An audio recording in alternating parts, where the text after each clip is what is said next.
Salam sejahtera, salam perpaduan, salam Malaysia Madani. Berdirinya saya di sini bukannya untuk berdondang sayang, tetapi berdirinya saya di sini untuk mempidatokan tajuk Gadget Penjajahan Alaf Baharu. Hadirin yang dihormati, sebelum saya mendalami isi tajuk saya pada hari ini, izinkan saya mendefinisikan frasa-frasa penting yang mendasari tajuk pidato tersebut. Gadget adalah istilah yang merujuk kepada perangkat elektronik yang memiliki fungsi-fungsi khusus. Kata gadget sendiri berasal dari bahasa Inggeris yang diertikan sebagai gawai dalam bahasa Indonesia. Maksud penjajahan pula, sesuatu perihal atau perbuatan menjajah seperti menjajah sebuah negeri atau kawasan lain. Alaf yang ertikan dalam kamus Dewan ialah 1000, iaitu jangka masa yang mengambil masa selama 1000 tahun. Manakala baharu merujuk pada masa sekarang. Nah, jelas maksud tajuk pidato saya pada hari ini. Gadget penjajahan alaf baharu, satu alat elektronik yang memiliki pelbagai fungsi yang boleh menjajah pada masa sekarang. Baik atau buruk penjajahan gadget, saya akan kupaskan satu persatu. Hadirin yang saya kasihi sekalian, kupasan saya yang pertama, gadget telah menjajah dari aspek sosial. Pada masa kini, ramai anak muda terlalu leka dengan gadget.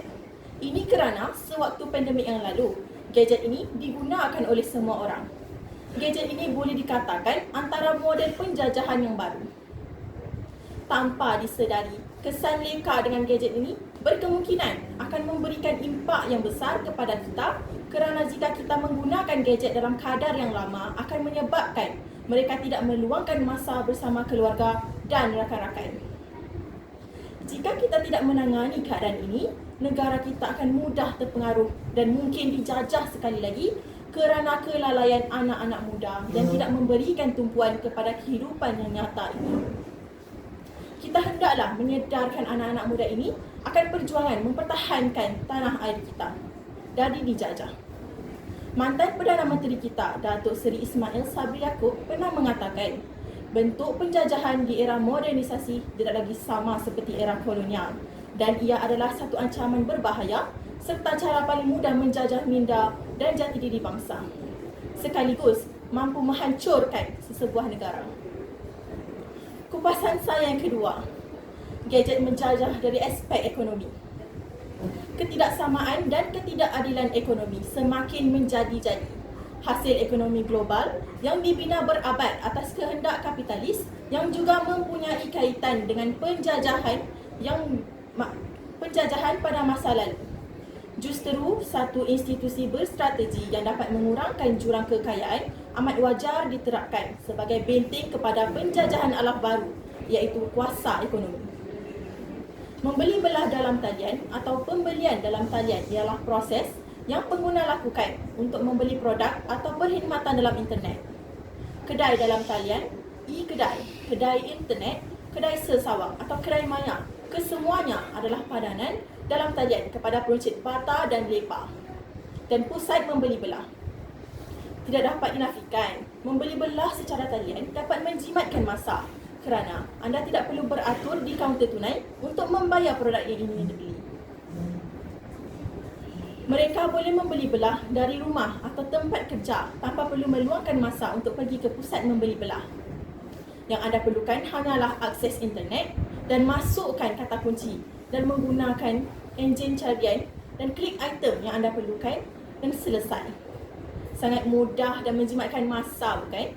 Semuanya hanya di hujung jari anda. Hadirin sekalian, kupasan demi kupasan, gali semakin dalam. Kupasan saya yang ketiga, gadget menjajah politik. Aplikasi ruang cyber melalui penggunaan media alternatif seperti blog, laman web, forum cyber, YouTube, email, Facebook dan Twitter telah memperluas ruang bersuara sekaligus meningkatkan partisipasi politik, mobilisasi sosial dan demokrasi. Sebelum ini, selain ceramah, rakyat banyak mendapatkan maklumat politik melalui media cetak seperti akhbar, majalah dan buku dan media elektronik, khususnya radio dan televisyen. Namun kini, penggunaan internet sebagai cara untuk mencari maklumat menjadi semakin penting. Penggunaan gadget mempunyai kesan positif dan negatifnya. Kesan positif penggunaan gadget antara lain mempercepatkan pengaliran maklumat. Maklumat dalam pelbagai bidang boleh didapati dengan cepat. Ini membantu usaha melahirkan masyarakat yang bermaklumat. Apabila masyarakat bermaklumat, tentu sekali proses pembelajaran dan pencambahan minda rakyat turut berlaku. Menutup tirai pidato saya pada hari ini, meskipun ancaman penjajahan baharu ini bukanlah dari segi fizikal, ia sangat berbahaya dan cara paling mudah untuk menjarah minda dan jati diri bangsa. Seterusnya, mampu menghancurkan sesebuah negara. Jika baik niatnya, maka baiklah hasilnya. Begitulah sebaliknya, jika gadget digunakan di landasan yang betul, maka tiada kekhawatiran yang akan muncul. Sekian, terima kasih.